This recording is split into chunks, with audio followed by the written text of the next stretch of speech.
भागलपुर में रात 10 बजे के बाद डीजे पर सख्त प्रतिबंध, नियम तोड़ने पर डीजे सेट होगा जब्त। भागलपुर शहर में देर रात तक होने वाले शोर शराबे पर कार्रवाई तेज कर दी गई है। सिटी एसपी शुभांग मिश्रा ने बताया कि शहर में रात 10 बजे के बाद डीजे बजाने पर पूरी तरह से प्रतिबंध लागू है। उन्होंने कहा कि नियम तोड़ने वालों के खिलाफ अब सख्त कदम उठाया जाएगा और रात 10 बजे के बाद बजने वाले किसी भी डीजे सेट को मौके पर ही जब्त कर लिया जाएगा।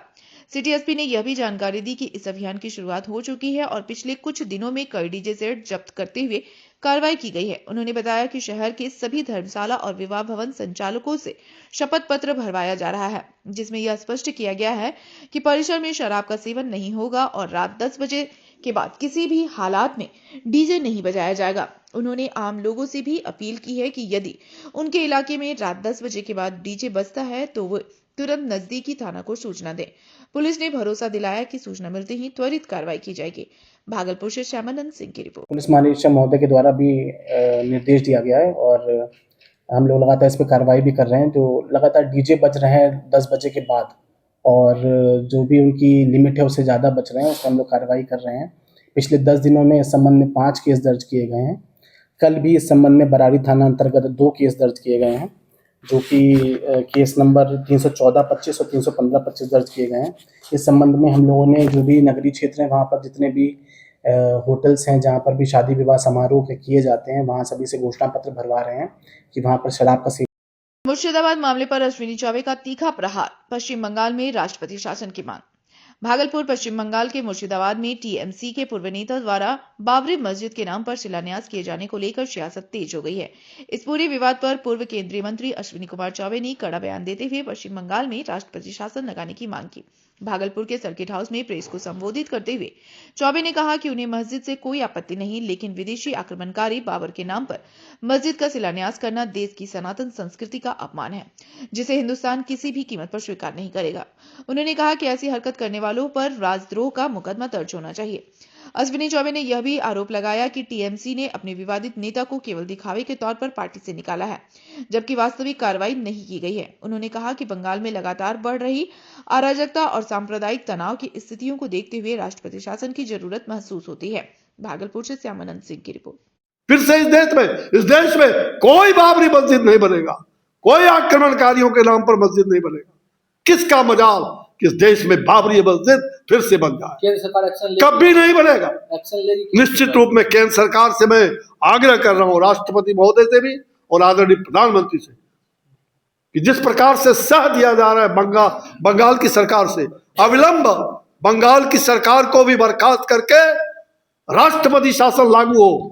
ये मैं स्पष्ट कह रहा हूं, राष्ट्रपति शासन लागू हो, अन्यथा। स्मैक के पैसों को लेकर ट्रक ड्राइवर की हत्या, खलासी 4 दिन बाद गिरफ्तार। भागलपुर के सबौर थाना क्षेत्र के खानकिता पुल के पास ट्रक ड्राइवर पिंटू राम का शव मिलने से सनसनी फैल गई थी। मृतक मधेपुरा का रहने वाला था। पुलिस जांच में मामले का खुलासा हुआ है। सिटी एसपी शुभांग मिश्रा ने बताया कि पिंटू की हत्या उसके ही खलासी मोहम्मद मुख्तार ने की थी। मुख्तार ने स्मैक खरीदने के लिए पिंटू राम से पैसे मांगे, लेकिन इनकार मिलने पर दोनों के बीच विवाद बढ़ गया। नशे में धुत मुख्तार ने ट्रक में रखी लोहे की रॉड और सब्जी कटने वाले चाकू से पिंटू पर हमला कर दिया, जिससे उसकी मौत हो गई। वारदात के बाद आरोपी फरार हो गया था। तकनीकी निगरानी और मोबाइल लोकेशन के आधार पर पुलिस ने 4 दिन बाद मुख्तार को गिरफ्तार कर लिया। इस मामले में एक नाबालिग को भी हिरासत में लिया गया। भागलपुर से श्यामानंद सिंह की रिपोर्ट। तो सबौर थाना अंतर्गत खनकिता पुल के पास एक शव बरामद हुआ था, जो कि एक ट्रक ड्राइवर है उसका शव था। इसका नाम था पिंटू राम, पिता विष्णुदेव राम, और ये सकरपुरा मधेपुरा का रहने वाला था। वहाँ पर इसका शव बरामद हुआ, वहाँ पर ट्रक फंसा हुआ पाया गया और ट्रक जो ड्राइवर था उसके बहुत सारा खून निकला हुआ था और कई मल्टीपल वार किए गए थे। पोस्टमार्टम उसका कराया गया। उसके बाद इस संबंध में एक मर्डर केस रजिस्टर किया गया, केस नंबर 423-25, 2 तारीख को रजिस्टर हुआ है। फिर इसके बाद हम लोगों ने उसके मोबाइल बरामद करने का प्रयास किया। तो तकनीकी साक्ष्य से ये पता चला कि वो मोबाइल बेगूसराय या उसके आगे निकला हुआ है। जो ट्रक है उसका खलासी भी गायब। तो हम लोगों को प्रथम दृष्टया यही शक हुआ कि जो इसमें खलासी है वो संभवतः इसमें इन्वॉल्व हो सकता है। तो एक टीम बनाई गई जिसमें थाना के बारे में सबौर थाना, तो जाकर जहाँ पर लोकेशन आ रही थी मिर्जापुर जाकर बरामद किया खलासी को। वहाँ पर मृतक का मोबाइल जिसके पास से मिला, उसके द्वारा बताया गया कि जो इस ट्रक में खलासी था वो स्मैक बिहार में अतिक्रमण पर तेज बुलडोजर कार्रवाई। अश्विनी चौबे बोले, पहले रैन बसेरा बनाएं, फिर गरीबों को हटाएं। बिहार में अतिक्रमण हटाने को लेकर कई इलाकों में बुलडोजर कार्रवाई तेज हो गई है, जिससे गरीब और बेघर लोग दहशत में हैं। इसी बीच पूर्व केंद्रीय मंत्री और भाजपा नेता अश्विनी कुमार चौबे ने सरकार को सलाह देते हुए कहा कि अचानक की गई कार्रवाई से गरीबों में डर फैल रहा है। उन्होंने कहा कि यूपी में बुलडोजर इसलिए चला क्योंकि वहां गलत कार्य हो रहे थे, जबकि बिहार में यह कार्रवाई कोर्ट के आदेश पर की जा रही है। चौबे ने सरकार से कहा कि फुटपाथ और सड़कों पर रहने वालों के लिए पहले रैन बसेरा की व्यवस्था की जाए, उसके बाद उन्हें हटाया जाए। उन्होंने यह भी कहा कि गरीबों ने वोट दिया है, इसलिए बिना तैयारी के कार्रवाई उचित नहीं है। चौबे ने आश्वासन दिया कि वे इस मुद्दे पर मुख्यमंत्री से मुलाकात करेंगे। भागलपुर से श्यामानंद सिंह की रिपोर्ट। लोगों में भय समा गया है। मैं गलत बात नहीं करता हूं, मैं गलत बात बोलता हूं। मैं सरकार का, एनडीए का कार्यकर्ता हूं। मैं भारतीय जनता पार्टी हमारी मां है, पार्टी के लोग हमारे भाई हैं। लेकिन कोई अन्याय करेगा तो हम उसको भी बर्दाश्त कभी न करते हैं, न करेंगे। और मैं फिर कह रहा हूं, पहले ये बुलडोजर चलाना न्याय तंत्र में जब लोग नहीं मानते हैं तो बुलडोजर क्यों चलाना पड़ता है। हमारे बुलडोजर बाबा उत्तर प्रदेश में बुलडोजर बाबा के रूप में क्यों प्रसिद्ध हुए? क्योंकि वहां कितने बड़े बड़े गंदे काम हो रहे थे, आपने देखा। बुलडोजर चला करके अब जब नहीं मानता है तो बुलडोजर चलाना पड़ता है। लेकिन मैं फिर से कहूंगा, बिहार में अभी अभी चुनाव हुआ है, जनता में बहुत आकांक्षा है, बहुत बड़ा विश्वास आपको दिया है, इसलिए चुनौती भी हमारे पास है। और हम जरूर कोर्ट के निर्णय को पालन करेंगे समय पर। अभी वो एनटीपीसी कहलगांव में बायोमास को फायरिंग पर क्षेत्रीय कार्यशाला, जिलाधिकारी ने किया शुभारंभ। भागलपुर स्थित एनटीपीसी कहलगांव में स्मार्ट मिशन के सहयोग से बायोमास को फायरिंग पर क्षेत्रीय कार्यशाला का आयोजन अंग भवन में किया गया। कार्यक्रम का उद्घाटन जिलाधिकारी डॉक्टर नवल किशोर चौधरी ने दीप प्रज्वलन कर किया।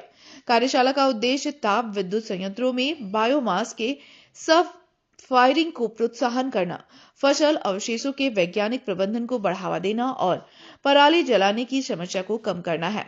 मुख्य अतिथि डॉक्टर चौधरी ने कहा कि बायोमास को फायरिंग पर्यावरण संरक्षण, किसानों की आय वृद्धि और सतत विकास के लक्ष्यों को पूरा करने का प्रभावी माध्यम है।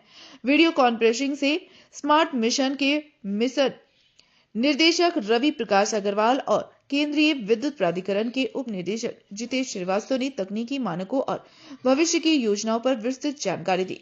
कार्यशाला में पर्यावरणीय, तकनीकी और आर्थिक पहलुओं पर चर्चा की गई। भागलपुर से श्यामानंद सिंह की रिपोर्ट। राष्ट्रीय बायोमास मिशन के तहत आज हमारे समस्त किसानों को यहाँ जागरूक किया जा रहा है और एक बहुत बड़ी पहल है कि एनटीपीसी के द्वारा जो फसल अवशेष हैं उस फसल अवशेष को पेलेट्स बना करके वो बर्न करेंगे। इससे दो फायदा होगा।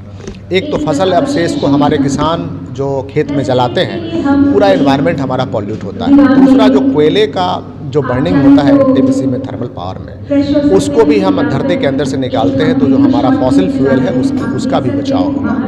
और थर्ड सबसे बड़ी बात है कि पेलेट्स बना करके जब हम एनटीपीसी में बर्न करेंगे और उससे थर्मल पावर जनरेट करेंगे तो उसमें कहीं कोई पॉल्यूशन की वो विशेषता नहीं है। इससे किसान को दोहरा फायदा होगा। एक तो उनकी धरती तपने से बचेगी, उनके बैक्टीरिया बचेंगे, उनकी प्रोडक्टिविटी बढ़ेगी। दूसरा, जिस अवशेष से उनको कोई फायदा नहीं मिलता था, नुकसान होता था, उस अवशेष से अब उनको राशि मिलेगी और उनको फायदा होगा। तो ये बहुत बड़ी पहल है एनटीपीसी का। इसके लिए मैं एनटीपीसी को तहे दिल से धन्यवाद देता हूँ। दहेज प्रताड़ना का आरोप, इलाज के दौरान नवविवाहिता की मौत, ससुराल पक्ष फरार। भागलपुर जिले में दहेज उत्पीड़न का दर्दनाक मामला सामने आया है। जुलाई 2024 में विवाहिता सीता कुमारी की इलाज के दौरान मौत हो गई। उसका ससुराल अकबर नगर थाना क्षेत्र की श्रीरामपुर में था, जबकि मायका नारायणपुर थाना बिहपुर में है। परिजनों का आरोप है कि शादी के कुछ ही महीनों बाद ससुराल पक्ष 4 चक्का वाहन की मांग को लेकर प्रताड़ित करने लगा। परिवार के विरोध और समझाने के बाद भी प्रताड़ना जारी रहा। 3 नवंबर को सीता गंभीर हालत में अस्पताल में भर्ती कराई गई। स्थिति बिगड़ने पर कोलकाता रेफर किया गया, जहां इलाज के दौरान भी ससुराल वालों ने सहयोग नहीं किया। बाद में मायागंज अस्पताल में शीता की मौत हो गई। परिजनों का आरोप है कि गले पर निशान और जहर की आशंका गंभीर मामला दर्शाता है। मौत के बाद पति और ससुराल पक्ष फरार है। पुलिस मामले की जांच में जुटी है। भागलपुर से श्यामानंद सिंह की रिपोर्ट। ये 12 जुलाई 2024 को हुआ, शादी हुआ और 3 नवंबर 2025 को ये घटना हुई। ये जो इनके साथ जो घटना किया गया है ससुराल वाले ने किया। हाँ, ससुराल के जो इनके बड़े ससुर हैं, बड़े भैंसुर जी हैं, और इनके पति नवनीत जी जो हैं, और इनके ननद और नंदोसी। क्या दहेज को लेकर के प्रताड़ित करते हैं? ये दहेज को लेकर के आज 1 साल से प्रताड़ित लगभग कर रहे थे और बीच बीच में मारपीट भी करते थे। आप लोगों कहीं पर पंचायत वगैरह नहीं कराया? हाँ, कई बार 2-3 बार आए थे पंचायत में। उनके बात को भी नहीं माना? सामने में हाँ करके एक समय हम लोग लेते थे, ठीक है हम इतना दिन के बाद हम आपको कर देंगे। इसमें 4 से 5 लोग इनके मृत्यु में शामिल। हाँ, 4 से 5 लोग मृत्यु में शामिल हैं। क्या नाम है इनका? सीता कुमारी। इनके पिताजी का नाम? शंभू प्रसाद यादव।